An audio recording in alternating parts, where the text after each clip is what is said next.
এই যে দেখেন আমি এই ল্যান্ডিং পেজটা দেখেন, আমি যদি এখানে প্রিভিউ করি,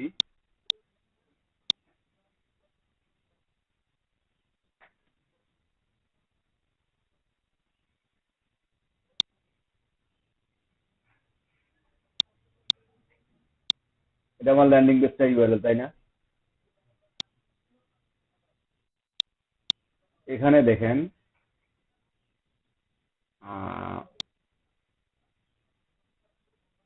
বড় ভিউ গেলাম,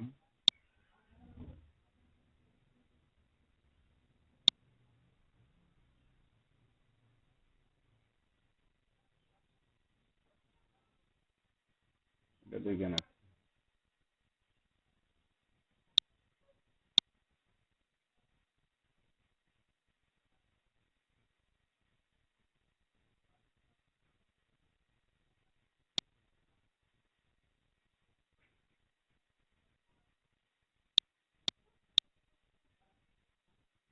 এই যে প্রিভিউয়ে গিয়ে এখানে আপনি দেখতে পারবেন যে ডেস্কটপ, ডেস্কটপ এটা কেমন দেখাচ্ছে।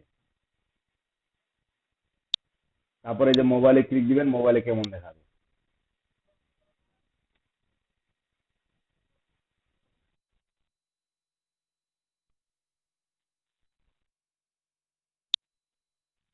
এটা সেটিংস, এটা অটোমেটিক নিয়ে নেয়, এটা সেটিংস তো কেয়া নেয়, এটা ওটা প্রতিটা রেসপন্সিভ অটোমেটিক।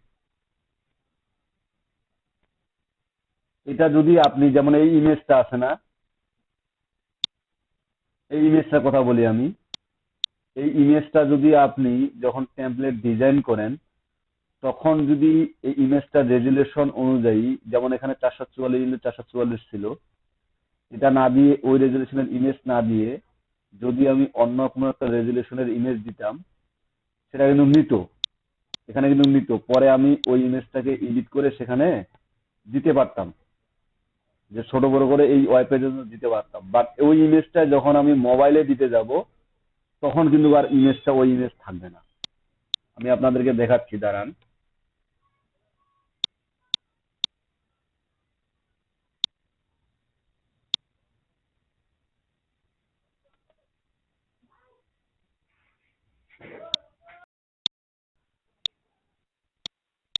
শুনতে পাচ্ছেন?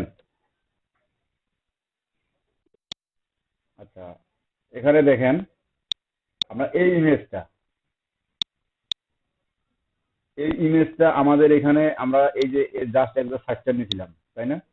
যদি আমি এই ইমেজটাকে এডিট করে একটু ছোট বড় করতে চাই, যে এখানে মানে যেন মাপে বনে ঠিক এরকম যদি ছোট বড় করে দেই, যেখানে যদি ছোট বড় করে দেই, সেক্ষেত্রে কিন্তু আমি যখন সেভ করব, তখন দেখেন এখানে ঠিক দেখাচ্ছে না? এখানে ঠিক দেখাচ্ছে কিন্তু, এখানে কিন্তু আমার দেখেন এই যে ক্রপ করে দিচ্ছি, ক্রপটা দেখাইছে দেখেন।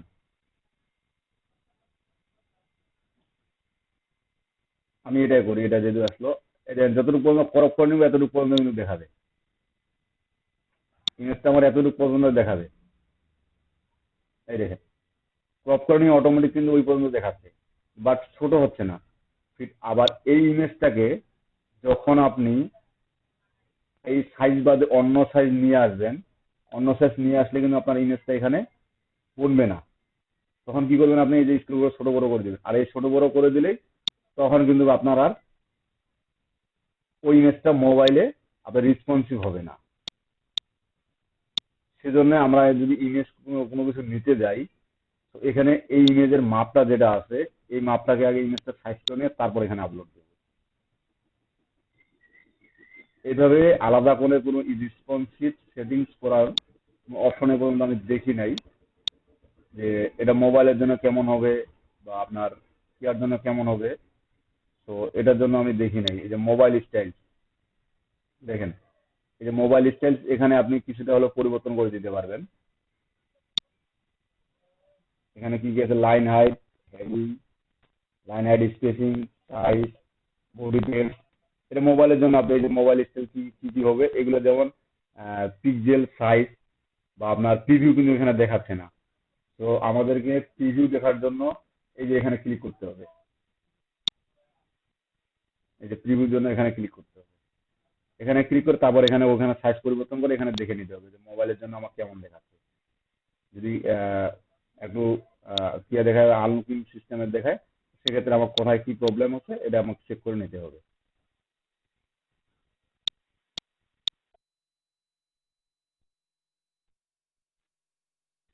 এটা বাই ডিফল্ট এখানে যেটা দেওয়া থাকে, ওরা মোবাইলের জন্য এবং আপনার ডেস্কটপের জন্য দুটাই দিয়ে রাখে, রেসপন্সিভ করে রাখে। আর এখন প্রতিটি ওয়েব পেজ, আপনার যে টুল যে ওয়েব পেজে কাজ করতে চান না কেন, তারা কিন্তু অটোমেটিক আপনার রেসপন্সিভই করে মানে রেসপন্সিভ হিসেবেই দেয় বর্তমান। জি না, আমাদেরকে সার্চ করে দিতে হবে না, ওদেরকে সার্চ করে দিতে হবে। জাস্ট আমাদেরকে যেটা লক্ষ্য রাখতে হবে সেটা হচ্ছে এই ওদের যে সাইজটা দিবে, এই সাইজটা আমাদেরকে ঠিকঠাক রাখতে হবে।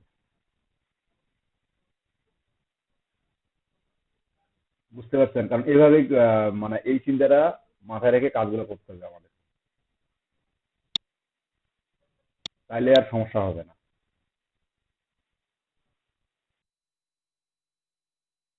অটোমেশন বুঝাই দিতে গেলে আমাকে ওয়েব পেজ লাগবে, ওয়েবসাইট লাগবে।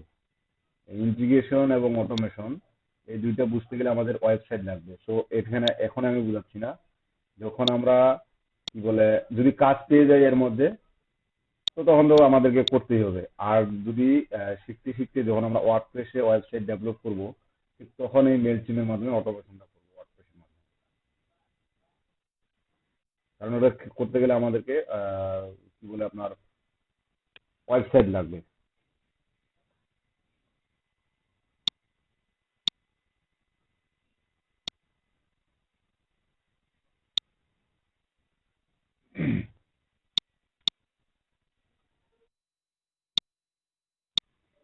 হ্যাঁ বলেন।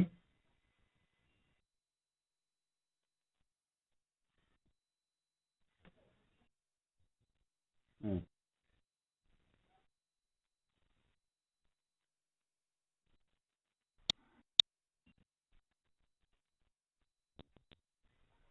ওখানে ঢোকাটা ভুল ছিল না।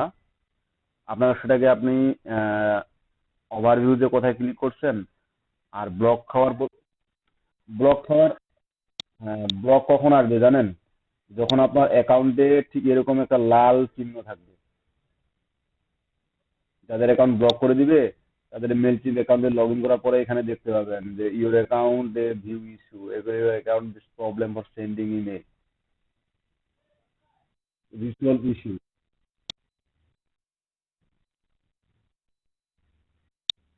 আর বাদ বাকি কাজগুলো আপনি এই যে মেল চিমের যে টেমপ্লেট ডিজাইনের সময়, যে আমরা মেল চিম টেমপ্লেট ডিজাইনের সময় যে কাজগুলো করছিলাম, ঠিক প্রতিটি লিঙ্ক আমাকে চেঞ্জ করতে হবে, এবং লিঙ্ক যে লিঙ্কগুলো দিব এগুলো যেন আমার পার্সোনাল লিঙ্ক হয়, অন্যের যেন লিঙ্ক না হয়, এই বিষয়টা আমাকে লক্ষ্য রাখতে হবে।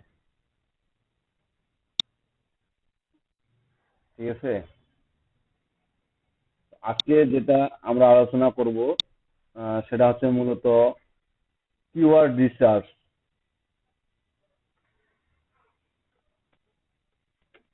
এই কিওয়ার্ড রিসার্চ, হ্যাঁ,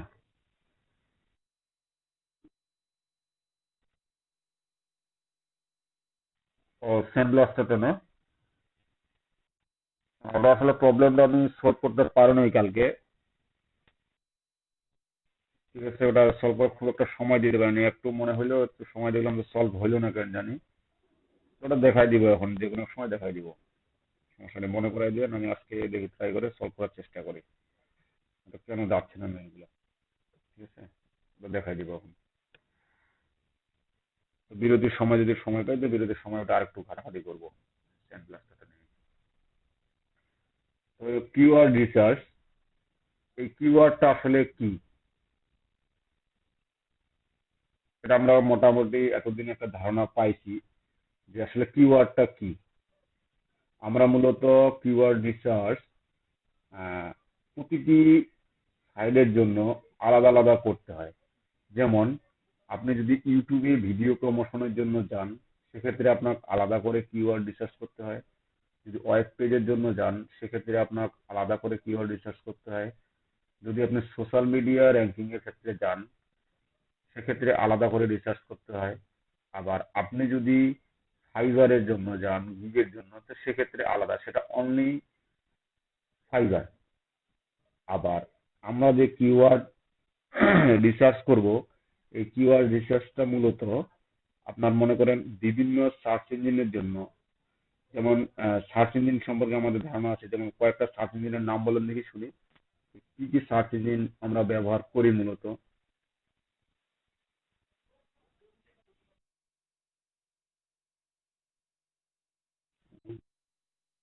এগুলো হচ্ছে ব্রাউজার। আপনি যেগুলো বলেন এগুলো হচ্ছে ব্রাউজার।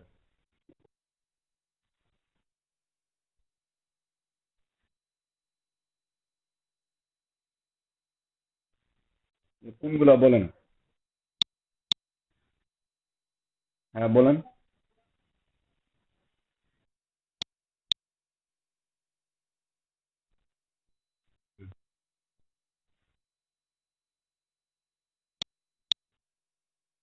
আচ্ছা, হ্যাঁ।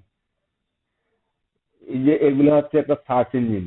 আপনাদের গুগল, গুগল একটা সার্চ ইঞ্জিন, ইয়াহু একটা সার্চ ইঞ্জিন, বিং এরকম এক প্রকার search engine, Baidu search engine, আপনার এওলো একটা সার্চ ইঞ্জিন। ঠিক এই প্রতিটি সার্চ ইঞ্জিনের জন্য আমাদেরকে কিওয়ার্ড রিসার্চটা করতে হয়।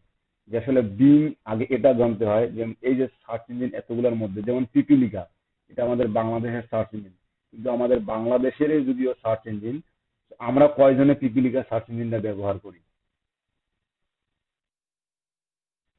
আমরা কিন্তু কেউ পিপিলিকা সার্চ ইঞ্জিনটা ব্যবহার করি না। মূলত আমরা যেমন আহ, সবচেয়ে অধিকাংশ ব্যবহার করি আমরা গুগলের সার্চ ইঞ্জিনটা। আমাদের যে বিং বা ইয়াহু এই ধরনের সার্চ ইঞ্জিন গুলো কিন্তু আমরা খুব কমই ব্যবহার করি।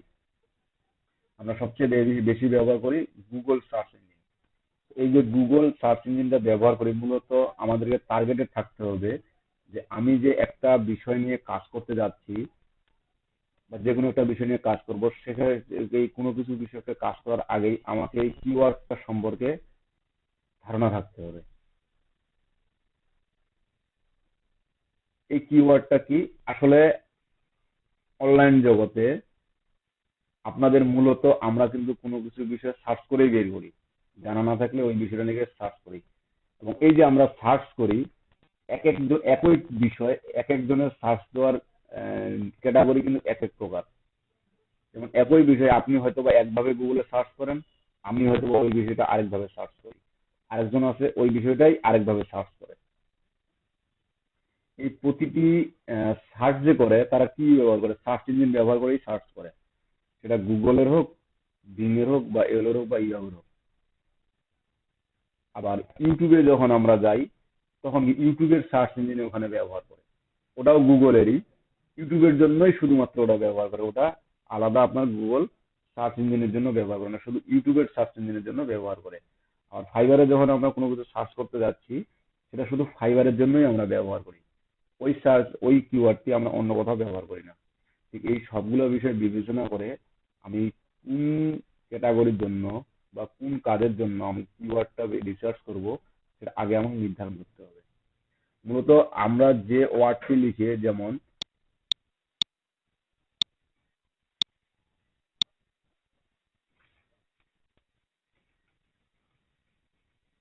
মোবাইল ফোন, এই যে এটা লিখে সার্চ করলাম আমি, বা এটা লিখে আমি মোবাইল ফোন চাচ্ছি, এই যে মোবাইল ফোন, এই মোবাইল ফোন, এটা হচ্ছে একটা কিওয়ার্ড। এখন আমি না হয় এই মোবাইল ফোন দিয়ে সার্চ করলাম, এই মোবাইল ফোন দিয়ে সার্চ করলাম আমি কোথায়? গুগলে। এবং এই মোবাইল ফোন আমি যেটা জানতে চাচ্ছি, যে এটা মোবাইল ফোন ডিজাইন বা মোবাইল ফোন একটা দেখতে যাচ্ছি, এরকম কিন্তু এই মোবাইল ফোন দিয়ে আরো অনেক মানুষ সার্চ করে। কেউ অ্যান্ড্রয়েড ফোন লিখে, কেউ স্মার্টফোন লিখে, কেউ স্মার্ট মোবাইল লিখে, কেউ অ্যান্ড্রয়েড মোবাইল লিখে, কিন্তু টার্গেট কিন্তু একটাই। আমাদের সবাই টার্গেট কিন্তু একটাই, বাট ক্যাটাগরিটা আলাদা। এই যে আমাদের কোন কিওয়ার্ডটা নিয়ে, এই কিওয়ার্ডটার কি কি ভাবে মানুষ সার্চ করতে পারে, এবং কোন কিওয়ার্ডটা সবচেয়ে বেশি সার্চ করে, কোন কিওয়ার্ডটি মানুষ সবচেয়ে বেশি ব্যবহার করে, এবং ওটার ভ্যালু কতটা, আদৌ ওই কিওয়ার্ডটা নিয়ে মানুষ গুগলে সার্চ করে কিনা, করলে কেমন ভাবে করে, এই রিসার্চ করে এগুলা বের করে নেওয়াই হচ্ছে আমাদের মূল টপিক হচ্ছে কিওয়ার্ড রিসার্চ। আর এই কিওয়ার্ডটা নিয়েই আমি যখন একটা মূল কিওয়ার্ড আমি সিলেক্ট করব, তখন এই মূল কিওয়ার্ডের সাথে আরো যেমন কিছু সাব ক্যাটাগরি কিওয়ার্ড আছে, তো এই কিওয়ার্ড গুলো আমাকে বিবেচনা করতে হবে যে এই কিওয়ার্ডের আরো কি কি সাব ক্যাটাগরি কিওয়ার্ড থাকতে পারে, এই কিওয়ার্ডের সবচেয়ে আগে কি কি কিওয়ার্ড থাকতে পারে। তো এই বিজনেস শুরু করার আগে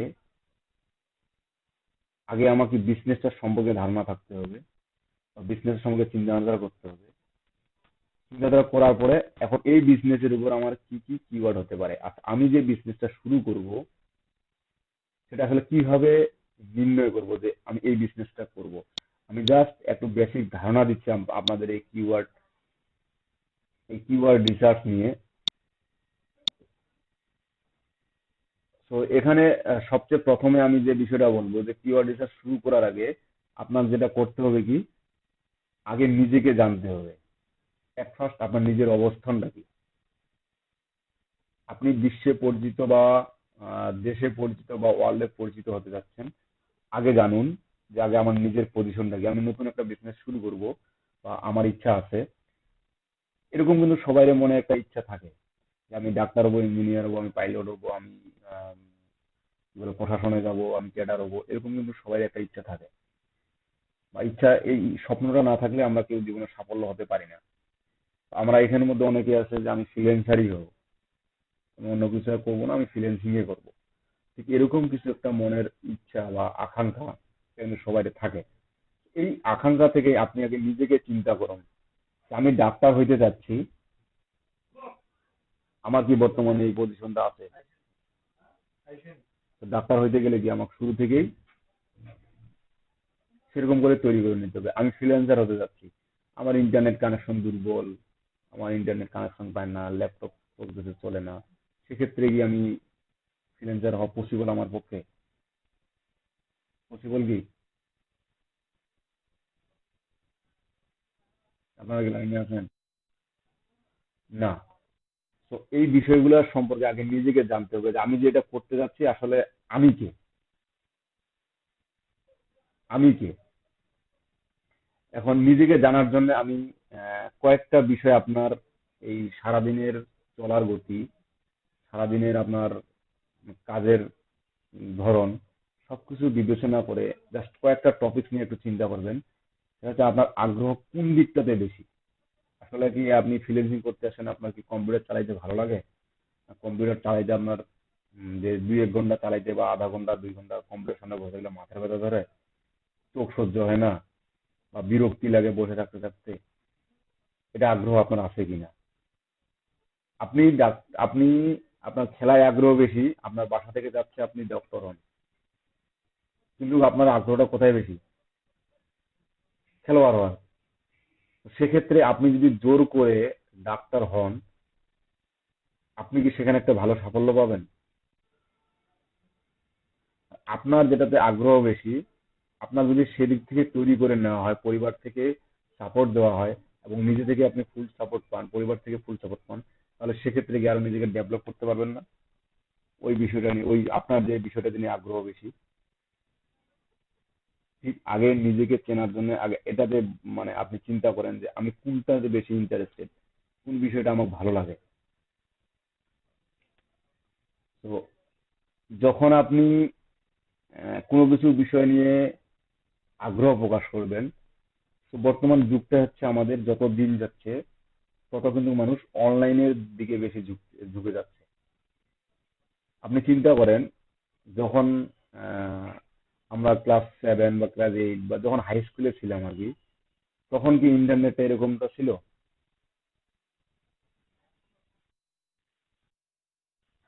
এবং ওই তখনকার যে টিচার গুলা ছিল, আমাদের যে টিচার ছিল, এখনো কিন্তু অধিকাংশ টিচারই আছে, তাই না? ওই তখন আমাদেরকে যেভাবে তারা মানে শিক্ষা দিত, এখন তারা দেখেন তারাও কিন্তু কিছু না কিছু হলো অনলাইন ব্যবহার করে, করে কিনা? তো দেখেন তাদেরও কিন্তু যুগের সাথে তাদেরকেও নিজেদেরকে একটু পরিবর্তন করতে হয়েছে। তো আপনি যে বিষয়টা নিয়ে আহ, আগ্রহ প্রকাশ করতেছেন বা ওই বিষয়টা আসলে অনলাইন বেস কিরকম, যেহেতু আমরা একটু ফ্রিল্যান্সিং জগতে বা অনলাইন জগতে আসছি, তো আমাদের আগে এই বিষয়টা চিন্তা করতে হবে। আমি যেটা করতে যাচ্ছি অনলাইন করে অনলাইন থেকে, তো এটার জন্য আমার আগ্রহটা অনলাইনে কতটা গুরুত্বপূর্ণ, বা আমি কি কি পছন্দ করি, আমি যে যে বিষয় নিয়ে আগ্রহ, এই বিষয়টা নিয়ে আপনি, এই আগ্রহ কথাটা নিয়ে আপনি কি কি রিসার্চ করতে ভালোবাসেন। যেমন এখানে অনেকেই আছে যে আমরা যে কাজটা দেখি বা কাজটা শিখি, এই কাজটা তারা এটুকের মধ্যে সীমাবদ্ধতা থাকে। তারা বাকি সময় যেটুকু কম্পিউটারের সামনে বসে থাকে, যা একটু দেখে নিল কাজটা শেষ। নিয়ে বাকি সময় দেখবেন তারা তার অন্য কিছু বিষয় নিয়ে ঘাটাঘাটি করতেছে। কেউ হয়তো বা মুভি নাটক ডাউনলোড করে করতে যাচ্ছে, কেউ আবার মনে করেন তার নিজের একটা লেখাপড়ার সাবজেক্ট রিলেটেড বা সেটা নিয়ে রিসার্চ করতেছে, বা নতুন কিছু কোথাও ঘুরতে যাবে বা দেখতে যাবে ওটা নিয়ে রিসার্চ করতেছে, ওটা নিয়ে ঘাটাঘাটি করতেছে। ঠিক এরকমটা কিন্তু হয়। আমরা যতক্ষণ পর্যন্ত ফুল টাইম কম্পিউটারে বসে থাকি, ফুল টাইম কিন্তু কাজ করি না আমাদের। হ্যাঁ, কাজ ফুল টাইম আমাদের, আমি বলবো না যে ফুল টাইম কাজ করা, আমাদের বিনোদনেরও মাঝে মাঝে প্রয়োজন আছে। এই সবকিছু বিষয় নিয়ে আমাকে অনলাইনে আমি কি কি করি বা অনলাইনে আমি কি কি রিসার্চ করতে পছন্দ করি, বা আমি কি কি করি, পছন্দ তো করি, আমার পছন্দটা তো আমি নিজে প্রকাশ করতে পারবো না। আমার প্রিভিয়াস যে কম্পিউটারের সময় দিয়েছিলাম বা অনলাইনে যে সময় দিয়েছিলাম, এই প্রিভিয়াস সময়টাকে যদি আমি একটু চিন্তা করি যে আমি এতদিন কি কি করে আসলাম অনলাইনে, নিজের অজান্তেই হোক বা জেনে শুনেই হোক। ঠিক আছে, আগে এই অনলাইনে কি ধরনের রিসার্চ করেন সেটা, এবং কিরকম সময় দিতে পারবেন। আমি যে অনলাইনে একটা বিজনেস শুরু করতে যাব, এই বিজনেসটা বা একটা কাজ করতে যাব, আমার অনলাইনে কাজ করার জন্য সে মনে ধরে নিলাম আমি আহ, যে ওয়েব নিয়ে কাজ করব। ওয়েবের আমি বিভিন্ন অলরেডি অনেক কিছু রিসার্চ করছি বা বুঝতে পারিনি, বিদা ট্রেনিং এ আসছি। এখন কি বলে, আপনি এই ওয়েবের কাজ করার জন্য আপনার, সে মনে করেন আপনি যদি 2 মাসে একজন ডেভেলপার হইতে চান, তাহলে আপনাকে হিউজ পরিমাণে সময় দিতে হবে। দিনে 12 ঘন্টা, 24 ঘন্টার মধ্যে আপনার 10 থেকে 12 ঘন্টা এখানে সময় দিতে হবে, তাহলে আপনি পারবেন। আমার এখন বিবেচনা করতে হবে যে আমি এতটা সময় কি দিতে পারবো এখানে। যেমন আপনাদের এখানে ক্লাস করতে আসা, আপনার এখানে আগে একটা ধারণা ছিল যে আমাকে 4 ঘন্টা করে ক্লাস করতে হবে প্লাস বাসার হোমওয়ার্ক করতে হবে। আমার মিনিমাম এখানে 7 থেকে 8 ঘন্টা আমার পার ডে চলে যাবে। এই সময়টা আপনি দিতে পারবেন কিনা, এই সময়টা আপনার জন্য হবে কিনা,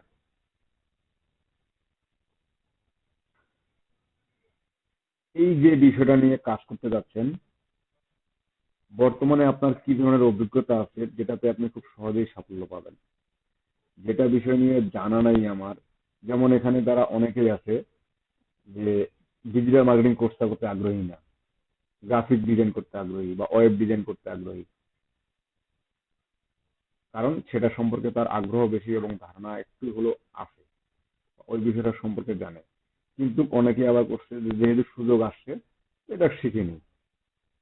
যারা এই সুযোগ আসছে শিখে নেই, তারা কিন্তু খুব দেরিতে সাফল্য পায়।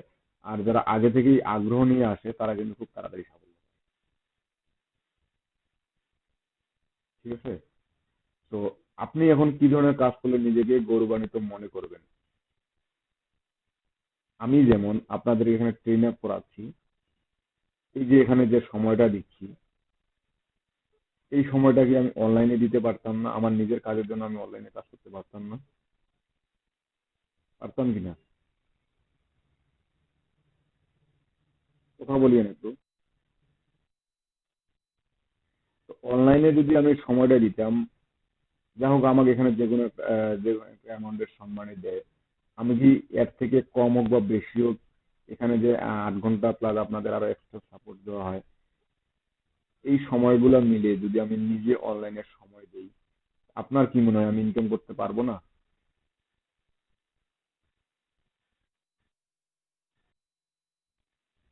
তাহলে এখানে, তাহলে এখানে তো আমার আসার কোনো মানেই হয় না। মানে হয় কি, আমার কারো আন্ডারে, নির্দিষ্ট সময় ধরে কাজ করার কোনো মানে হয়? কোনো মানে হয় না। তো আমি এমন একটা কিছু করব, সেটা নিজের জন্য না, সেটা দেশের জন্য হোক বা জনগণের জন্য হোক।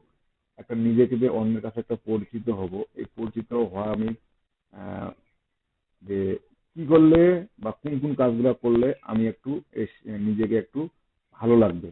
অনেকে মানুষের সেবা করতে ভালোবাসে, অনেকে আবার মানুষকে হিংসা করতে ভালোবাসে। ঠিক এমনটাই কিন্তু হয়। সবাই কারো ভালো চায় না। আপনাদের এখানে কারো আছে একে অন্যের ভালো চায় না, আবার অনেকে আছে একে অন্যকে কোনো কিছু চাইলে হেল্প করার চেষ্টা করে। ঠিক এই বিষয়টা আপনার আহ, চিন্তা করে দেন, আপনার একাডেমিক এবং কাজের ব্যাকগ্রাউন্ডটা কি ধরনের। আমি এখানে যেমন আপনাদের অ্যাডমিট করাইতে গেলে কি লাগছে, মিনিমাম ন্যূনতম যোগ্যতা এইচএসসি লাগছে। এখন আপনার কি কোনো দেখা এরকম ফ্রিল্যান্সার আছে যে ক্লাস 5ও পাস করে নাই, বা 6, 7, 8, 9 পর্যন্ত, বা মেট্রিক পাস করে নাই? আপনার দেখা কেউ এরকম ফ্রিল্যান্সার আছে অনলাইনে কাজ করে? নাই? আচ্ছা, যারা কম্পিউটারে অনলাইনের এই যে বিভিন্ন আমরা দোকান দেখি, এই দোকান দেখি না,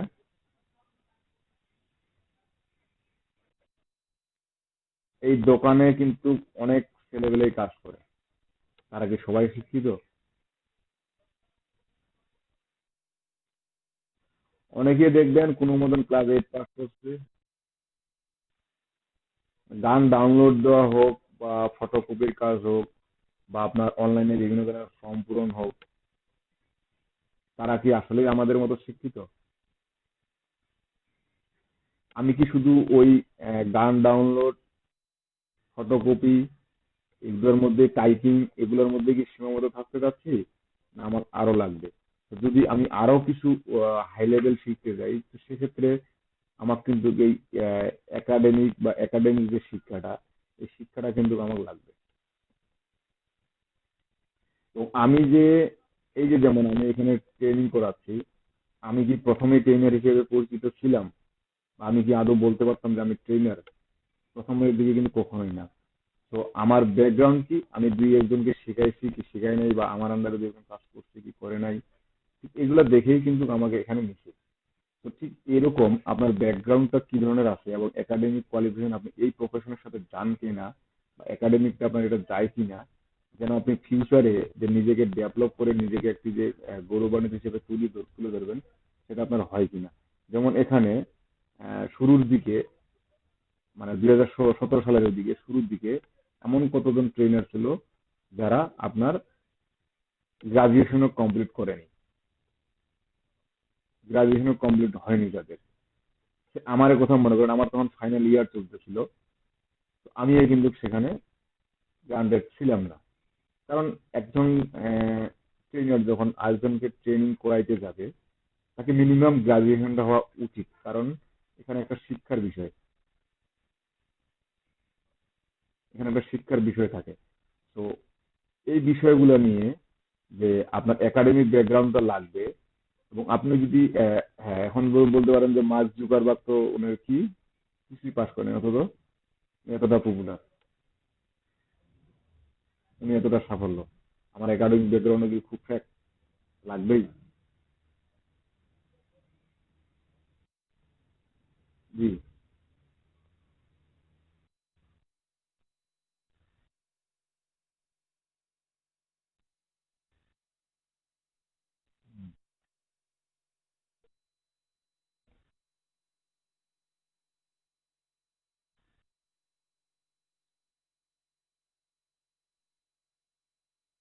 এখন ওটা তো ওটা হ্যাঁ, যে আপনি যেটা বললেন আমি বুঝছি, এটাও ঠিক। এখন আমি কিন্তু মোটামুটি কম। হুম, বলেন।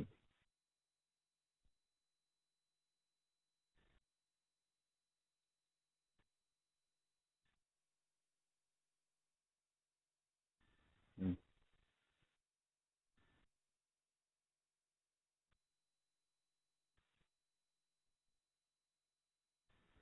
আচ্ছা, আমার তো সবকিছু বিবেচনা করতে হবে। আমি যেহেতু অনলাইনে একটা বিজনেস করব, এই বিজনেস করার জন্য আমার কি কি বিষয়ে থাকা বাধ্যতামূলক বা কি কি বিষয়ে আমাকে লক্ষ্য রাখে কাজটা শুরু করতে হবে, আমরা এটাই আলোচনা করতেছি। So, আপনি যেটা বললেন যে কতগুলো সার্কুলার আছে, যে আপনার সার্টিফিকেট কি বা সেটা আমাদের দেখার বিষয় না, আমি কাজ জানেন কিনা সেটা হচ্ছে মুখ্য দেখার বিষয়। এরকম কয়টা প্রতিষ্ঠান বাকিরা বলতে পারবেন যে বাংলাদেশে এরকম কতগুলো প্রতিষ্ঠান আছে যে শুধু কাজের উপর ডিপেন্ডেন্ট করে আপনাকে নেয়?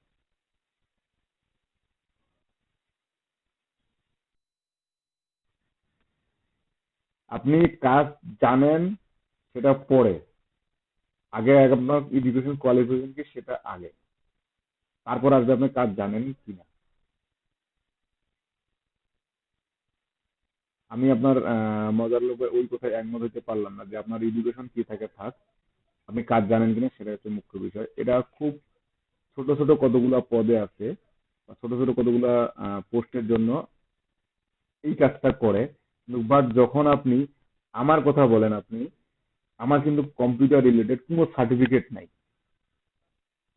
আমার শুধু দুইটা সার্টিফিকেটই আছে, যেটা অনলাইন কোর্সের। তো আমার কিন্তু এই আপনার কি বলে এরকম কোনো সার্টিফিকেট নাই।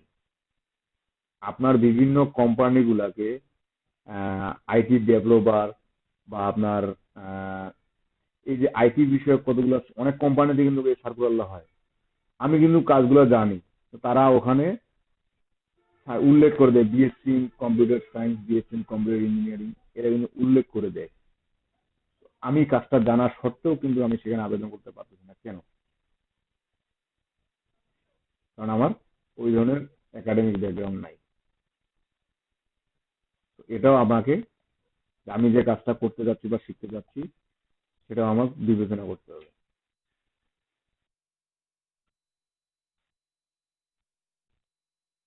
ওয়েব ডেভেলপমেন্টের, ওয়েব ডেভেলপমেন্ট, না এটা ওয়েব ডেভেলপমেন্টের।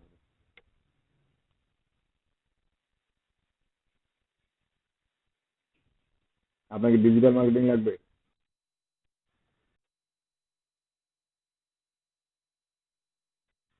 আচ্ছা, যদি কোর্স এই কোর্স বাদে ডিজিটাল মার্কেটিং এর সার্টিফিকেট লাগে, তো আপনি একটু আমাকে জানাবেন, আমি ট্রাই করে দেখবো আপনার যে এটা সিস্টেম করা যায় কিনা।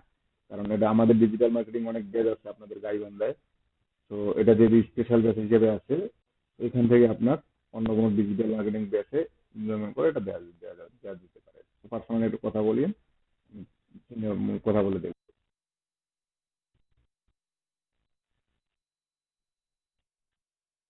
আচ্ছা ঠিক আছে। জি। আচ্ছা, এগুলো বিষয় নিয়ে আমরা অফ টপিকে কথা বলবো এখন, সমস্যা নেই। Okay. আচ্ছা ঠিক আছে, এটা আমরা এখন পরে কথা বলে নেব। এখানে দেখেন, এখন আমি আসি, আমার নিজেকে চিন্তা করলাম, নিজেকে ভাবলাম, নিজের গঠন সম্পর্কে জানলাম। এখন আমার এই ভাবনা সম্পর্কে আমি একটা কিওয়ার্ড চুজ করলাম। এই কিওয়ার্ডের কি কি টাইপ হতে পারে, একটা কিওয়ার্ডের কি কি ধরন হতে পারে? Product or service related keyword, product অথবা সার্ভিস রিলেটেড কিওয়ার্ড। আমার মোবাইল ফোন, এটা কি ধরনের কিওয়ার্ড পড়বে, প্রোডাক্ট না সার্ভিস?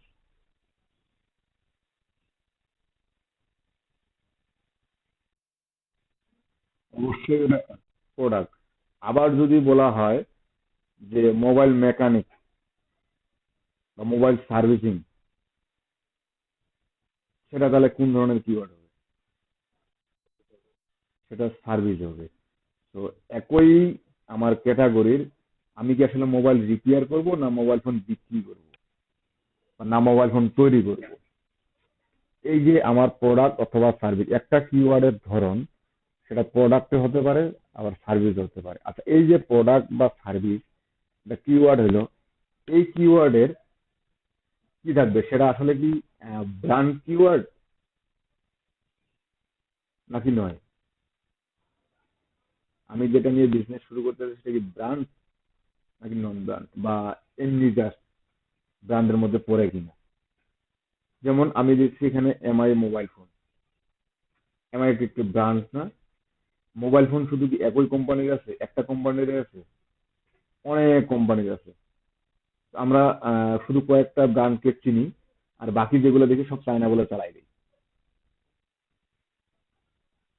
তাই না? তো এই কিওয়ার্ডটি আমি পছন্দ করব, সেটা আমার প্রোডাক্ট নাকি সার্ভিস, এবং ওই প্রোডাক্টটা যদি হয়ে থাকে বা সার্ভিস যদি হয়ে থাকে, এই প্রোডাক্ট আমার ব্র্যান্ড কিওয়ার্ড কিনা, যে ব্র্যান্ডের মধ্যে পড়ে কিনা, বা ব্র্যান্ডের, আমি যেটা নতুন, আমি যদি নতুন একটা মোবাইল ফোন তৈরি করতে চাই, সেটা কি আমার ব্র্যান্ডের মধ্যে পড়বে? আমি যদি নিজেকে ব্র্যান্ড হিসেবে পরিচিত করতে চাই, তাহলে আমাকে ঠিক সেভাবেই শুরু থেকে তৈরি করতে হবে। ও সরি, এতগুলো আসলো। আবার আছে মডিফায়ার কিওয়ার্ড, এটা কিওয়ার্ডের ধরন।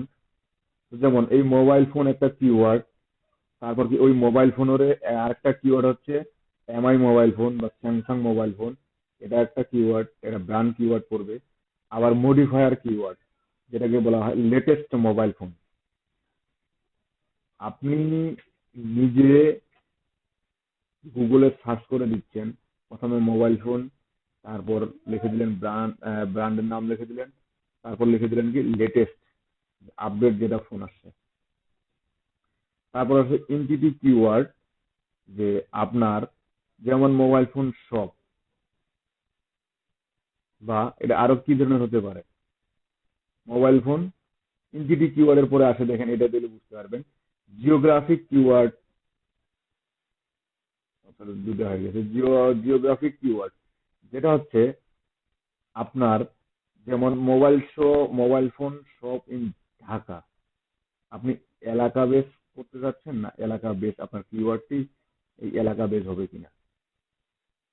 একটা কিওয়ার্ডে কত ধরনের ধরন হতে পারে, এখানে দেখেন আপনার কি আছে, কল টু অ্যাকশন কিওয়ার্ড, আবার এডুকেশনাল কিওয়ার্ড।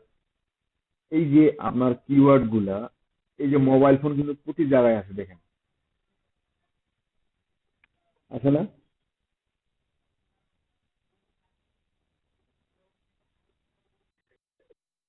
এবং একটা কিওয়ার্ডের মানুষ কত রকম ভাবে কাজ করতে, কত রকম ভাবে সার্চ করতে পারে। এই যে আমি কিওয়ার্ডের ধরনগুলো দিলাম, এই কিওয়ার্ডের ধরন থেকে আমার এখন আইডিয়া নিতে হবে যে আমার কিওয়ার্ডটি শিক্ষামূলকে যাচ্ছে, আমি যে সার্ভিসটা বা যে প্রোডাক্টটা নিয়ে কাজ করতে যাচ্ছি, সেটা কি আমার শিক্ষামূলকে যাচ্ছে, না কল টু অ্যাকশনে যাচ্ছে, না আমার আহ, সব জায়গায় যাবে কিনা, বা কোন কোন জায়গায় যাবে, আমার এই কোন কোন ধরনের যাবে, ঠিক ওই ধরনগুলো আমাকে একটু ফাইন্ড আউট করে নিতে হবে। কোথায় কোথায় যাবে সেই কিওয়ার্ড গুলো আমাকে ফাইন্ড আউট করে নিতে হবে। এখন দেখেন, গোলস অফ কিওয়ার্ড রিসার্চ, আমার কিওয়ার্ড রিসার্চের মূল উদ্দেশ্যটা কি থাকবে? To find the best keyword for your pages, আমার যে ওয়েব পেজ থাকবে বা ফেসবুক পেজ থাকবে, সেটার জন্য আমার একটা বেস্ট কিওয়ার্ড ফাইন্ড করতে হবে। টু আন্ডারস্ট্যান্ড দ্য কম্পিটিশন, আমার এই যে কিওয়ার্ড, আমি তো, সে মনে করেন মোবাইল ফোন একটা কোম্পানির নাই, এখানে অনেক কোম্পানির আছে। তো এই যে কে কোথায় কখন আগায় গেল, নোকিয়া আগে খুব একটা ভালো ব্র্যান্ড ছিল, তাই না?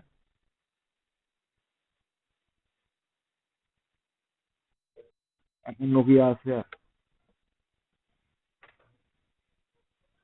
এখন কিন্তু আর নোকিয়া নাই। তো এই যে ব্র্যান্ড ব্র্যান্ড কোম্পানি কতগুলো আছে, আমি যে রিলেটেড কিওয়ার্ড নিয়ে বা যে রিলেটেড প্রোডাক্ট নিয়ে আমি বিজনেস শুরু করতে যাচ্ছি, বা ওয়েব পেজ খুলতে যাচ্ছি বা ওয়েবসাইট খুলতে যাচ্ছি, তো আমার কাদের কাদের সাথে কম্পিটিশন করতে হবে, এবং এই কম্পিটিশনটা হবে কি ধরনের, এই কম্পিটিশন সম্পর্কে আমার একটু বুঝতে হবে। Oh sorry. তারপর হচ্ছে to plan on page and off page optimization. আমরা যেহেতু এসইও এখনো যায়নি, সার্চ ইঞ্জিন অপটিমাইজেশনকে যেটা বলা হয় সার্চ ইঞ্জিন অপটিমাইজেশন। তো এই সার্চ ইঞ্জিনের একটা থাকে অফ পেজ, আবার মানে একটা থেকে অন পেজ। মূলত সার্চ ইঞ্জিনের জন্য না, আমার ওয়েব পেজের একটা থেকে অন পেজ, একটা থেকে অফ পেজ। অন পেজটা হচ্ছে কি, আমি যখন মূল ওয়েবসাইটে, আমি সহজ কথায় বলতে গেলে, আমি যখন মূল ওয়েবসাইটে কাজ করব, যেমন আমি পোস্ট করব, আর্টিকেল আর্টিকেল একটা আর্টিকেল দিয়ে পোস্ট করব, একটা ইমেজ আপলোড দিব, একটা ভিডিও থাকবে, আমার কিছু ট্যাগ থাকবে, আমার টাইটেল থাকবে। এই যে মূলত এই টাইটেল, পোস্ট, ইমেজ, ভিডিও যেটাই হোক না কেন, এই টাইটেল গুলো আমি কন্টেন্ট গুলা বা এই পোস্টের টাইটেল গুলো আমার কি ধরনের হবে, বা আমার কি কি ধরনের টাইটেল নিয়ে আমি আগাইতে পারি, এবং ওই টাইটেলের উপর বেস করে কন্টেন্ট গুলো আমি আসলে তৈরি করতে পারবো কিনা, কন্টেন্ট গুলো আমার হবে কিনা, কন্টেন্ট আমার থাকবে কিনা। আপনার কন্টেন্ট কিন্তু ইমেজ কন্টেন্টও হয়, টেক্সট কন্টেন্টও হয়, আবার ভিডিও কন্টেন্টও হয়। আর অফ পেজটা হচ্ছে কি, আপনি মূল ওয়েবসাইটের বাইরে, যেমন আমরা সোশ্যাল মিডিয়া মার্কেটিং বলি, ব্যাকলিং বলি, তারপর আপনাদের আহ, এই যে ঠিক এই ধরনের কাজগুলো যে আমরা অন্য এক জায়গায় গিয়ে কমেন্টস করি, ফেসবুকে গিয়ে কমেন্টস করি, সেখানে আমাদের লিঙ্ক, ওয়েবসাইটের লিঙ্ক গুলা প্রমোট করা, ফেসবুকের মাধ্যমে হোক, টুইটারের মাধ্যমে হোক, বা আদার্স কোনো ওয়েবসাইটের মাধ্যমে হোক, এই যে লিঙ্ক গুলাকে প্রমোট করি, মূলত এটা হচ্ছে অফ পেজ এসইও। সো এই ধরনের টপিক নিয়ে আমি অফ পেজ এবং অন পেজ আমার এই কাজগুলা কি ধরনের হবে বা আমি কিভাবে করব, ঠিক তার একটা অপটিমাইজেশন একটা প্ল্যান লাগবে। To find the best keyword for advertise.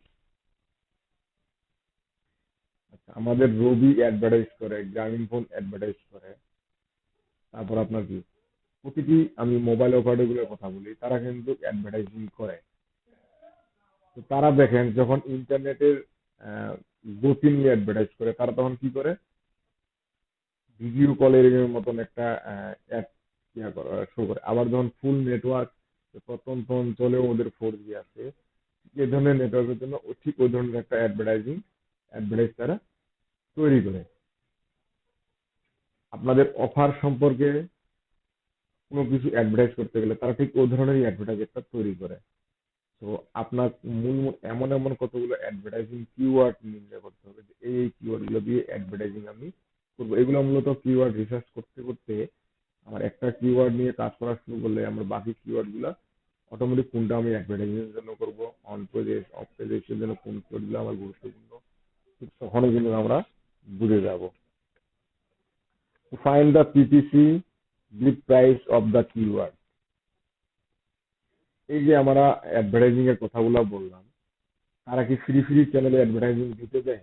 যে কোনো চ্যানেলে বা যে কোনো পত্রিকায় বা যে কোনো মাধ্যমে কখনোই কিন্তু ফ্রি অ্যাডভার্টাইজিং করতে দেয় না। যেমন আমি বিলবোর্ডের কথা বলি, ওয়ালে যে লিখে রাখে সেগুলোর কথা বলি, সেগুলো কিন্তু ফ্রিতে দেয় না। ওগুলাতে কিন্তু একটা কস্ট গুনতে হয় তাদের। ঠিক আমি যখন একটা কিওয়ার্ড নিয়ে অনলাইনে কি বলে আপনার অনলাইনে অ্যাডভার্টাইজিং করবো, সেক্ষেত্রেও কিন্তু আপনার অনলাইন কোনো একটা মাধ্যমকে আমার পে করতে হবে। তো আসলে আমি যে এটা নিয়ে কাজ করতে চাই সেটা মানে আপনার পেপার ক্লিক রেটটা কিরকম, রিসার্চ করতে গেলে এখন বাস্তববাদী দেখলে এখন দেখবো যে আপনার যে কি বলে এই যে পিপিসি যেটা, পেপার ক্লিক যেটা, এই ক্লিকটা আমার রেটটা কত পড়বে। এই যে কালকে আপনাদের ক্লাসে না বিকেলে এই যে আমরা গুগলে যখন মেল চিন লেখা লিখে সার্চ করি, তখন মাঝে মাঝে কি আসে আপনার অ্যাড চলে আসে কতগুলা, অ্যাড অ্যাড লেখা থাকে, তাই না? দেখছেন কিনা কখনো? তো ওই যে অ্যাড গুলো আসে আমাদের সামনে, দেখবেন আপনার কিওয়ার্ড আপনি যেটা চাচ্ছেন অনেক সময় সেটাই হয়, আবার অনেক সময় সেটা ছাড়া একটু আলাদা ক্যাটাগরিতে চলে যায়। মূলত এই বিষয়টাও আমাকে বিবেচনা করতে হবে যে কিওয়ার্ডের জন্য, অ্যাডভার্টাইজিং এর জন্য আমার কি কি ধরনের কিওয়ার্ড চুজ করা প্রয়োজন। তারপর আছে to find local and global best search volume. এই যে এসসি যেটা সার্চ ভলিউম, এই সার্চ ভলিউমটা আসলে আমার ওই কিওয়ার্ড নিয়ে আমার বাংলাদেশের মানুষ কিরকম সার্চ করে, ইউএস এর মানুষ কিরকম সার্চ করে, অন্য কান্ট্রির মানুষগুলা কিরকম সার্চ করে ওই কিওয়ার্ড দিয়ে। যেমন আমি যদি বাংলায় লিখে সার্চ করি যে কিভাবে মোবাইল ফোন কিনবো, বা আমি একটা মোবাইল ফোন কিনবো, এটা যদি বাংলায় লিখে আমি গুগলে সার্চ করি, তো সেক্ষেত্রে কি আমার ইউএসএ বা ইন্ডিয়ায় বা আদার্স কোনো কান্ট্রিতে আমার এই কিওয়ার্ড লিখে সার্চ করে কেউ কখনো? আমার এই কিওয়ার্ড লিখে সার্চ করে কেউ কখনো? বাংলা বললেন কেউ আমাকে সার্চ করবে না। তো ঠিক এই ধরনের আমার এই যে two find local and global best search volume, আসলে এই কিওয়ার্ড নিয়ে আমার যদি টার্গেটটা থাকে খুব বড়, ওয়ার্ল্ডের বিষয়ে টার্গেট থাকে, তাহলে বিশ্বে এটা নিয়ে মানুষ কেমন সার্চ করে, আবার লোকালে এটা মানুষ কেমন সার্চ করে। যদি আমার টার্গেটটা হয় লোকাল, তো আমার লোকালের ভলিউমটা ভালো করে দেখতে হবে। টার্গেটটা হয় ওয়ার্ল্ড বেস, আমার বিশ্বের সার্চ ভলিউম, যে অন্যান্য কান্ট্রিগুলোতে আদার্স কান্ট্রিগুলো মানুষ কিরকম সার্চ করে। যেমন প্রথম আলো পত্রিকা, সেই প্রথম আলো পত্রিকা কি আমাদের শুধু বাংলাদেশে আমরা পড়ি, না অন্যান্য কান্ট্রিতেও পড়ে? অন্যান্য কান্ট্রিতে যারা বাংলাদেশি আছে তারা পড়ে, প্লাস এখন তারা প্রথম আলো ইংলিশ ভার্সন করছে, এটা বাইরে যারা আছে তারাও কিন্তু প্রথম আলো দেখে। যেমন আমরা কি ইন্ডিয়ার পত্রিকা পড়ি না, আমরা কি আমেরিকান পত্রিকা পড়ি না? মাঝে মাঝে কিন্তু পড়ি, সবাই কিন্তু মাঝে মাঝে নিউজগুলো দেখি। আমরা কিন্তু পড়ি, ইন্ডিয়ার পত্রিকা হোক বা ইউএস এর পত্রিকা হোক, একটু হলেও দেখি কিন্তু। তো এই যে তাদের পত্রিকার আহ, যে তারা যে কিওয়ার্ড গুলা বা তারা যে নিউজ গুলা প্রকাশ করে, এগুলা আমাদের দেশে কিরকম ভলিউম বা কোন নিউজ গুলা বাংলাদেশ বেশি সার্চ করে, আমরা সব নিউজ গুলো তো আমরা দেখি না। আমরা কি ইউএস এর পত্রিকার সব নিউজ গুলো দেখি? সব নিউজ গুলো দেখি না, যেগুলো আমাদের প্রয়োজন আমরা গুটি কয়েক নিউজ কিন্তু দেখি। তো এই যে কোন নিউজ গুলো আমাদের কান্ট্রির জন্য আহ, একটু বেশি সার্চ ভলিউম আসবে, ঠিক তারা কিন্তু এটা বিশ্বাস করে এদিকেই মার্কেটিংটা করে। যে নিউজ গুলো আমাদের অন্যান্য আমাদের নিজস্ব কান্ট্রি বা অন্য কান্ট্রিতে চলে না, সেই কান্ট্রি ওই ওই পোস্ট গুলো বা ওই নিউজ গুলো নিয়ে তারা কিন্তু ওই কান্ট্রি গুলোতে বেশি প্রমোট করেও না। ঠিক আছে, তো আমাকে এটাও একটু ফাইন করে নিতে হবে। আমরা সবগুলাই আমার কাজগুলোর একের পর এক স্টেপ, যে স্টেপ গুলো আছে, যে আমাকে একটা বিজনেস শুরু করতে গেলে, একটা কিওয়ার্ড রিসার্চ করতে গেলে আমার কি কি কোথায় কি রকম করে চিন্তাধারা করে কিওয়ার্ডটা সিলেক্ট করতে হবে। তো এখানে আরেকটা জিনিস আছে, থিঙ্ক ফার্স্ট এর বিফোর স্টার্ট। আপনার শুরু করার আগে আপনি চিন্তা করেন, identify your product or service. আপনি যেটা নিজেকে বাছাই কোছাই করার পরে যেটা নিজে ধারণা করলেন, সেটা আসলে প্রোডাক্ট ক্যাটাগরিতে পড়ে না আমার সার্ভিস ক্যাটাগরির মধ্যে পড়ে। মার্ক অফ ইউর কম্পিটিশন বা কম্পিটিটর, যেটা হচ্ছে যে, যেমন আপনি বাজারে একটা কম্পিউটার সার্ভিসের বিজনেস করবেন, তো এখানে দেখবেন যে আগে থেকেই কিছু কিছু দোকান বা কম্পিউটার সার্ভিস আছে, সার্ভিস সেন্টার আছে। তো আসলে আপনি যেরকম পজিশন বা আপনার যেরকম এখন এক্সপিরিয়েন্স, যেমন আমরা ফাইবারে কাজ করতে যাচ্ছি, তো এখানে আমাদের কম্পিটিটর কারা? যারা টপ রেটেড সেলার তারা, না যারা লেভেল 2 সেলার তারা, না যারা নিউ তারা? আমার কম্পিটিটর কারা এখানে? বর্তমানে যারা আছে আমরা সবাই নতুন, সেই নতুনদের সাথে আমাকে একটু কম্পিটিশন করতে হবে, এবং সেই সাথে যারা আপনার হাই কম্পিটিশনে আছে বা লেভেল টপ রেটেড আছে, লেভেল 2 তে আছে, আসলে তাদেরকেও কিন্তু আমাকে একটু অনুসরণ করতে হবে। আমি প্রথমে তারা লেভেল টপ রেটেড সেলার, আমি নতুন হয়ে কি তাদের সাথে কম্পিটিশনে কোনোদিন পারবো? আমার পক্ষে সম্ভব তাদের সাথে কম্পিটিশনে জোড়া? তাদের সাথে কিন্তু আমার কম্পিটিশন করাটা বোকামি, বোকামি ছাড়া কিন্তু কিছুই নয়। তো সেজন্য আমাকে এট ফার্স্ট আমার কম্পিটিটর কোনগুলা, আমার এই যখন আমি নিউ সেলার থেকে লেভেল ওয়ানে যাব, তখন আমার কম্পিটিটর লেভেল ওয়ানে যারা আছে তাদেরকে থেকে টপে থাকতে হবে। লেভেল ওয়ানের যখন টপে থাকলাম আমি, তখন তাদেরকে কম্পিটিশন করে আমি লেভেল 2 দের সাথে কম্পিটিশন করবো। ঠিক এই আমার কম্পিটিটর কারা কারা, তারা কি কি রুলস ফলো করতেছে, তারা কি ধরনের বিজনেস করতেছে বা তারা কি ধরনের মার্কেটিং করতেছে, তারা কি কি সার্ভিস প্রোভাইড করতেছে, ঠিক আমাকে ওই তাদের সার্ভিস গুলো নিয়ে বা তাদের যেগুলো অনুসরণ করে আমি যে ওগুলাই ব্যবহার করবো ঠিক এমনটা না, আমাকে কি একটা ডিফারেন্ট খুঁজতে হবে এখান থেকে, যে আমি ওই কম্পিটিটর থেকে আমার কাছে কি একটা আলাদা পাবো, দেন মানুষ আসবে। আপনি কম্পিউটার শুধু সার্ভিস দেয়, সে একটা দোকানে, আমি যে লোকালের কথা বলি, সে একটা দোকানে কম্পিউটার সার্ভিস দেয়, সে এক ওই দিক দিয়ে অনেক পরিচিত। আবার আপনি কম্পিউটারের সার্ভিসের সাথে পার্টসও বিক্রি করেন, তাহলে আপনার এটা এক্সট্রা একটা ফেসিলিটিস থাকলো। পার্টসটা কেনার জন্য ওই কাস্টমারকে অন্য কোথাও যাইতে হচ্ছে না, আপনার এখানেই পাচ্ছে, ওই সার্ভিসে রিলেটেড। ঠিক যখন আপনি এই কম্পিটিশনটা তাদের থেকে একটু মানে বিজনেস টাইপটা একটু চেঞ্জ করবেন বা ক্যাটাগরিটা একটু আপনি ডেভেলপ করবেন, তখন কিন্তু আপনার এই কম্পিটিশনটা সে কিন্তু আস্তে আস্তে হেরে যাবে এবং আপনি আস্তে আস্তে টপে যাবেন। ঠিক এই কারা কারা কম্পিটিটর আমাদের, এই কম্পিটিটর গুলো আমাদেরকে একটু মার্ক করে নিতে হবে। Identify your brand value. এই যে আমরা যেমন ফাইবারে গিগ রিচার্জ করতেছি, আমরা দেখলাম ফাইবারে আপনার সকল ধরনের কাজ আছে, আছে না? একবারে জুতা সেলাই থেকে চণ্ডীপাঠ পর্যন্ত।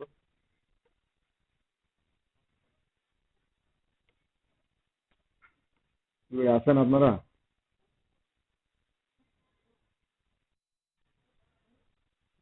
আমি যে কথাটা বললাম শুনতে পাইছেন? তো ফাইবারে কিন্তু আপনার অনেক ধরনের সার্ভিস আছে, তাই না? তো আসলে সব সার্ভিস কি সমানভাবে সেল হচ্ছে? সব সার্ভিস কিন্তু সমানভাবে সেল হয় না। তো যে যে সার্ভিসের ভ্যালুটা বেশি, আপনি যে সার্ভিসটা দিতে যাচ্ছেন আসলে সেটার ভ্যালু কিরকম, সেটার সেল কিরকম। গিগ আছে ঠিক আছে, যে আমি I will do provide Gmail account, ঠিক আছে গিগ আছে, কিন্তু সেল নাই, তাহলে আমার ওই গিগটা থাকে লাভ আছে? নাই। ঠিক আগে আমাকে এটাও একটু চিন্তা আইডেন্টিফাই করতে হবে। দেন আমি এখন জাস্ট ইউর টার্গেটেড মার্কেট, আপনি কোন মার্কেটে কাজ করবেন। যেমন আমরা যে যে কাজগুলো শিখছি, আমাদের কিন্তু মার্কেট প্লেস আরো অনেক ছিল, এসইও ক্লার্ক ছিল, পিপল পাওয়ার আওয়ার ছিল, ফ্রিল্যান্সার ছিল, আপওয়ার্ক ছিল। আমরা ফাইবারকেই কেন বেছে নিলাম, ওই মার্কেট গুলোতে কেন গেলাম না? কারণ এই মার্কেটে আমার কম্পিটিশন করা, এই মার্কেটে টিকে থাকা আমার এ পজিশনে আমার পক্ষে পসিবল। এই মার্কেটটা আমি বিবেচনা করব। দেন আমি যখন এটা সার্ভিস সম্পর্কে বললাম, যখন প্রোডাক্টে যাব, তখন প্রোডাক্ট কিন্তু আমাকে কিছু, আমি তো প্রোডাক্ট আর তৈরি করব না। প্রোডাক্ট কি আমি তৈরি করব সব প্রোডাক্ট নিজের দ্বারা তৈরি করা পসিবল না। আমাকে এরকম কিছু ব্র্যান্ড ভ্যালু বা ব্র্যান্ড কোম্পানি থেকে আমার প্রোডাক্ট তৈরি করে নিতে হবে। তো এই তৈরি করার জন্য আমার যে মার্কেটিং খরচ আছে, আমার যে কস্টিং আছে, সবকিছু নিয়ে আমি যেটা নিয়ে কাজ করতে, সেটার বাজেটটা কি ধরনের হবে, এই বাজেটটা কি আমার আদৌ পক্ষে বা আমার পক্ষে ব্যয় করা পসিবল কিনা, এই বাজেটটা আগে আমাকে ফিক্স করে রাখতে হবে। দেন নেক্সটে আসলো কি, identify and building your initial keyword list. আমরা যেমন একটা গিগে দেই, তো গিগে আমি বলছিলাম কিওয়ার্ড ব্যবহার করার জন্য, ইমেজ এসইও করার জন্য। ঠিক আপনি যে এই কিওয়ার্ড গুলো, যেমন আপনি ইমেল মার্কেটিং বা ইমেল লিস্ট বা সোশ্যাল মিডিয়া ম্যানেজমেন্ট, এই কিওয়ার্ডের উপর গিগ দিতে যাচ্ছেন, এই কিওয়ার্ডটি আগে লেখেন। আমি না হয় ফাইবার এখানে সোশ্যাল মিডিয়া ম্যানেজমেন্ট লিখে সার্চ দিচ্ছি, আপনি ওখানে ওই ঠিক একই সার্ভিস করার জন্য আপনি সার্চ দিবেন সোশ্যাল সোশ্যাল মিডিয়া ম্যানেজার। বা আমার যদি সেটা ফেসবুক হয়, আমার যদি ফেসবুক সার্ভিসের জন্য প্রয়োজন হয়, আমি শুধু ফেসবুক ম্যানেজমেন্ট বা ফেসবুক বিজনেস পেজ ম্যানেজমেন্ট। তারপর আবার এরকম অনেকে দেখবেন যে আমরা যখন গুগলে সার্চ করি, অনেকের সার্চ ধরনের অনেক রকম, এরকম সবগুলাই লিখেন যে আর কত কে কি ধরনের ভাবে সার্চ দিতে পারে, এই একটা কিওয়ার্ড কে কে কিভাবে সার্চ দিতে পারে। তো আমি একটা বিশাল লিস্ট তৈরি করলাম যে আমার এই কিওয়ার্ডটি এইভাবে এইভাবে মানুষ সার্চ করতে পারে। হ্যাঁ, আপনি নিজে থেকে আইডিয়া না পান, আপনি পাশের জনকে জিজ্ঞাসা করতে দেখতে পারেন, আমরা ওয়েবসাইটের হেল্প নিব, সেখানেও আপনি হেল্প নিতে পারেন। ঠিক এই ধরনের আইডিয়া গুলো আগে আপনার একটা লিস্ট তৈরি করতে হবে। Write down the most relevant keyword for your site that is live. ওই কিওয়ার্ড গুলা থেকে আপনার এখন বাছাই করতে হবে যে আমার ওয়েব পেজের জন্য আসলে কোন কিওয়ার্ড গুলো সবচেয়ে বেশি রেলিভেন্ট বা সবচেয়ে বেশি পপুলার, সেটা একটা বাছাই করতে হবে। Consider like your customers or visitors think which keyword the road when the search your site content. আপনি যে আপনার কন্টেন্ট রেডি করতেছেন, এই ঠিক আপনার কাস্টমারদের বা ভিজিটরদের এটা চিন্তা করতে হবে যে এই মানে এই কিওয়ার্ড বা এই কন্টেন্ট নিয়ে তাদের চিন্তাধারাটা কি ধরনের হতে পারে, তারা কি আদৌ করবে কি করবে না, তারা থাকবে কি থাকবে না। Try to use exact match domain as your keyword. আমরা ডোমেইন সম্পর্কে মোটামুটি জানি, তো আসলে ডোমেইনটা কি।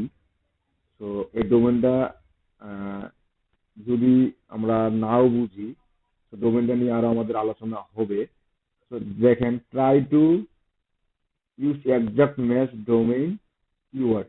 আপনার যে বিজনেসটা আমি বলছিলাম, আপনাদের ফাইবারের ইউজার নেম, যে ফাইবার প্রোফাইল আপনি টুইটারে অ্যাড করবেন, সেই টুইটারের ইউজার নেম, লিঙ্কডইনের ইউজার নেম একই হইতে। কেন একই হইতে বলছিলাম? কারণ একক হইলে আমার একটা নিজস্ব সুবিধা পাবো আমি। ঠিক আপনার যখন কোনো একটা বিজনেস করতে যাবেন, ঠিক তখন আপনার ডোমেইন নেমটা যেন ঠিক একজাক্ট ম্যাচ হয়, সেই জিনিসটা চিন্তা করতে হবে। হ্যাঁ, তবে একজাক্ট ম্যাচ আমি চাচ্ছি যে আমার এটা এই কিওয়ার্ডটা হলে আমার একজাক্ট ম্যাচ হয়, বাট ওটা দেখবেন একজন অন্যজন আরেকজনে কিনে নিচ্ছে বা আরেকজন ওটা অলরেডি ইউজ করতেছে, সেক্ষেত্রে আমাকে ডিফারেন্ট হয়ে খুঁজতে হবে যে এই কিওয়ার্ডটা তো পাইলাম না, তাহলে অন্য কি কিওয়ার্ড দেয়া যায়, অন্য কি ডোমেইন নেওয়া যায়। See what keywords your competitors and are competitor ranking for. তো এখানে ওই কিওয়ার্ড গুলো দেখতে হবে যে আমার যে বাকি কম্পিটিটর গুলো আছে, যারা অলরেডি টপে আছে, তারা আসলে এই কিওয়ার্ড গুলোর জন্য কি র্যাঙ্ক করছে কি করে নাই। যদি আমরা তারা যদি তারা এই কিওয়ার্ডের জন্য, মানে আমি যে যে কিওয়ার্ড গুলো সিলেকশন করলাম, তো এই কিওয়ার্ডের জন্য তারা যদি আপনার র্যাঙ্কিং না করে থাকে, সেক্ষেত্রে আমার জন্য প্লাস পয়েন্ট, বা তারা অন্য কিওয়ার্ড নিয়ে র্যাঙ্কিং করছে, আমি যে কিওয়ার্ড গুলো চুজ করলাম এগুলো নিয়ে তারা র্যাঙ্কিং করে, এটার জন্য আমার প্লাস পয়েন্ট।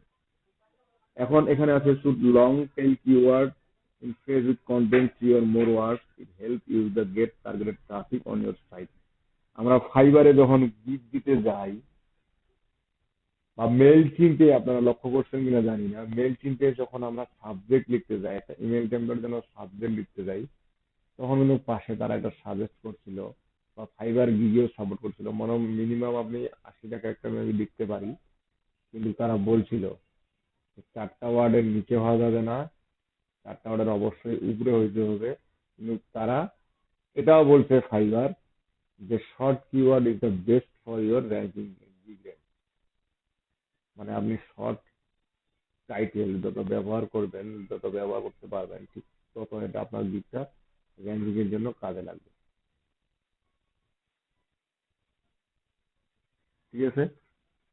তো এই লং টেল কিওয়ার্ড যেগুলো আমি যে পোস্টের টাইটেলের জন্য তৈরি করব, এই যে এলটিকে, যেটা লং টেল কিওয়ার্ড এবং শর্ট টেল কিওয়ার্ড, এই দুটোই আমার একটু আলাদা করে নিতে হবে। দেন আমি কিওয়ার্ড রিসার্চের কিছু টুলস এখানে দিচ্ছি, যেমন গুগল সাজেস্টেড কিওয়ার্ড। আমি এই কিওয়ার্ড গুলো কোথা কোথা থেকে জেনারেট করতে পারি বা কি কি টুলস ইউজ করে আমি এই কিওয়ার্ড গুলো ব্যবহার করতে পারি। যেমন গুগল অ্যাডওয়ার্ড আছে, কিওয়ার্ড রিলেভার আছে, সেমরার আছে, সোবলি আছে, উবার সাজেস্ট আছে। তারপরে এরকম আপনার আরো বেশ কিছু কিছু টুলস আছে, যে টুলস গুলো আমরা কিছুক্ষণ পরে হয়তোবা দেখবো। এখন কিওয়ার্ড সিলেকশন, আমি কিন্তু এতক্ষণ থেকে জাস্ট এই কিওয়ার্ড গুলাই কালেক্ট করলাম, এবং আমার সিলেকশনের ক্ষেত্রে কোন বিষয়গুলা যে আমি এই 10টা এই 20টা কিওয়ার্ড নিয়ে আমি কাজ করব। এই কিওয়ার্ড সিলেকশনের এখানে দেখেন হাই ডিমান্ড, হাই কম্পিটিশন, ডিমান্ডও প্রচুর, কম্পিটিশনও প্রচুর। ফাইবারে যেমন ফটোশপ, লিড জেনারেশন, ভিডিও অনেক, কাজও অনেক। ল ডিমান্ড এন্ড হাই কম্পিটিশন, আপনার গুগল অ্যাকাউন্ট সেটিং, এটা এই ধরনের গিগ।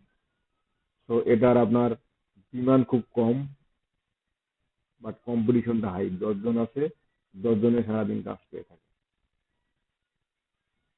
মনে করেন কথাটা। কিন্তু এটা একটা হাই কম্পিটিশন, মানে ওই 10 জনের মধ্যে আমার একটা কম্পিটিশনের টিকে থাকতে হবে। ল ডিমান্ড এন্ড ল কম্পিটিশন, এই বিষয়গুলো একটু ধারণা করতে হবে যে ডিমান্ডও নাই, কম্পিটিশনও নাই, আমাকে ডিমান্ড করে নিতে হবে, আমাকে সেটাকে কম্পিটিশনের টপে নিয়ে আসতে হবে। এসসি, কেডি, কেসি লোয়ার দেন 30। এসসি হচ্ছে আপনার সার্চ কম্পিটিশন, কেডি হচ্ছে কিওয়ার্ড ডিফিকাল্টি, আরেকটা হচ্ছে কিওয়ার্ড কম্পিটিশন।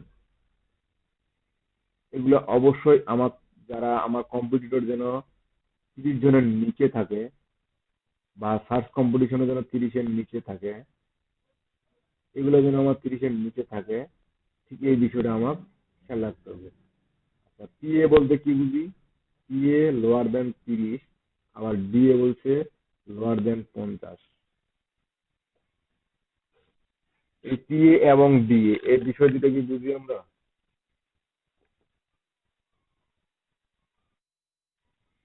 পিএটা হচ্ছে পেজ অথরিটি, আর ডোমেনটা হচ্ছে, ডিএটা হচ্ছে ডোমেন অথরিটি।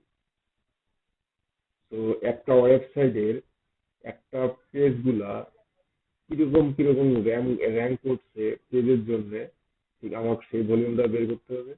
আবার একটা কিওয়ার্ড আপনার ডোমেনের জন্য র্যাঙ্ক করছে, তো এরকম কোন কোন কোম্পানিগুলা, কত ধরনের কোম্পানি ডোমেনের মাধ্যমে র্যাঙ্ক হয়ে আসছে, ঠিক এটা আমার জাজ করতে হবে, এটা আমার নোট করতে হবে। ক্লিয়ার? মূলত আমার যে কিওয়ার্ড রিসার্চের প্রাথমিক ধারণা, যে আমাকে একটা কিওয়ার্ড সম্পর্কে চুজ করতে গেলে কি কি আইডিয়া জেনারেট করতে হবে এবং কি কি থাকতে হবে, মূলত এখন আমরা ওটাই দেখলাম। এখানে দেখেন অল ইন টাইটেল কনসেপ্ট একটা আছে, সেটাতে সাধারণত এটা মনে করা হয় যে অল ইন টাইটেল 1000-এর নিচে, 1000 থেকে 5000-এর ভিতরে থাকলে নন কম্পিটিশন, আবার 5000 থেকে 1500 পর্যন্ত সেটা মিডিয়াম কম্পিটিশন, আবার 5000 প্লাস থাকলে সেটা হবে হাই কম্পিটিশন। আমি যেটা ফাইবারের লেভেল 1 দিয়ে আপনাদেরকে বুঝাইলাম, বুঝতে পারছেন এই কথাটি?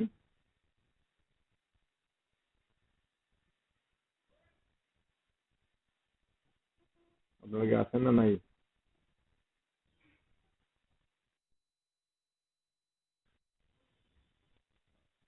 মানে অল ইন টাইটেল, যে আমি একটা পোস্টের টাইটেল লিখলাম, যেমন আমরা একটা গিগের টাইটেল লিখলাম, আমরা জানি যে এই টাইটেলটা অন্যের কপি করে দেওয়া যাবে না, সেজন্য আমরা নিজের মতো করে একটা টাইটেল লিখলাম। এই টাইটেলটাকে আমাকে বিবেচনা করতে হবে যে এই টাইটেলটা দিয়ে আর কতগুলো ওয়েবসাইট, আমার যেমন এর আগে আমি ডোমেন অথরিটি, পেজ অথরিটি বের করছিলাম, আর কতগুলো ওয়েবসাইট হুবহু আমার এই টাইটেল ব্যবহার করছে, বা ঠিক একই রকম কাছাকাছি টাইটেল ব্যবহার করছে। এটার একটা ভলিউম বের করে নিতে হবে আমার। এখানে বলা আছে যদি 1000-এর নিচে হয় তাহলে সেটা লো কম্পিটিশন, বা 1000 থেকে 5000-এর ভিতরে থাকলে সেটা আপনার নন কম্পিটিশন, মানে লো কম্পিটিশন আর কি, যেটাকে বলা হয়। আর 5000 থেকে 1000 পর্যন্ত কি বলে আপনার মিডিয়াম কম্পিটিশন, এবং যেটা 5000-এর উপরে সেটা হচ্ছে হাই কম্পিটিশন। আমার এখানে কিন্তু আর জনপ্রিয় এবং এনগেজ করানোর জন্য আপনি নির্দিষ্ট কম্পিটিটিভ হাইলি কম্পিটিটিভ কিওয়ার্ড বাছাই করতে পারেন। কিন্তু আপনার সাইট যদি ব্র্যান্ড নিউ হয় তাহলে অবশ্যই নন কম্পিটিটিভ কিওয়ার্ড বাছাই করা উচিত। সেই টার্গেট পূরণ করে হাই কম্পিটিটিভ কিওয়ার্ড গুলোকে টার্গেট করতে পারেন।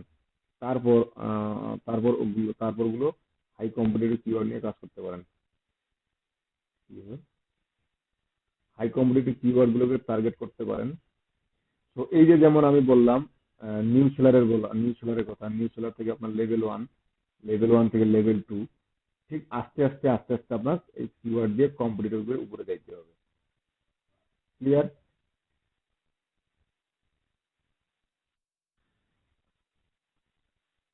আচ্ছা, ডোমেইন নেম সিলেকশনের ক্ষেত্রে এটা আমরা যখন একটা ডোমেইন কিনবো বা পারচেস করব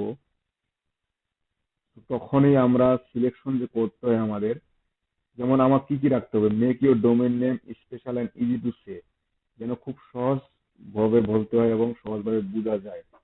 আমি অবশ্যই .com ডোমেইন চেষ্টা করবো নেওয়ার, এবং keep it short and meaningful, খুবই শর্ট নেওয়ার চেষ্টা করবো, এবং আমি যে বিজনেসটা কাছে সেটা যেন অবশ্যই কিছু একটা অর্থ থাকে, যে অর্থটা দিয়ে আমি আমার অডিয়েন্সদের, আমার কাস্টমারদেরকে খুব সহজেই বুঝাইতে পারবো।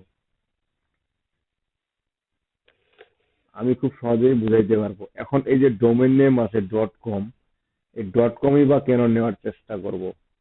এরকম আমার অনেক ডোমেইন আছে, .net আছে, .org আছে, .xyz আছে, .ms আছে, .tk আছে, এরকম অনেক ডোমেইন আছে। কিন্তু আমি .com ডোমেইনটাকেই বা কেন নেওয়ার চেষ্টা করব?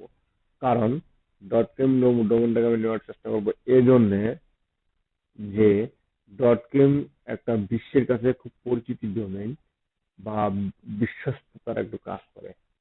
যেটা আমি ট্রাই করব .com ডোমেইনটাকেই নেওয়ার জন্য, .com ডোমেইন নেওয়ার জন্য। ক্লিয়ার? আমার স্লাইড মোটামুটি কিওয়ার্ড রিসার্চের যে বেসিক ধারণা ছিল। হ্যাঁ বলেন।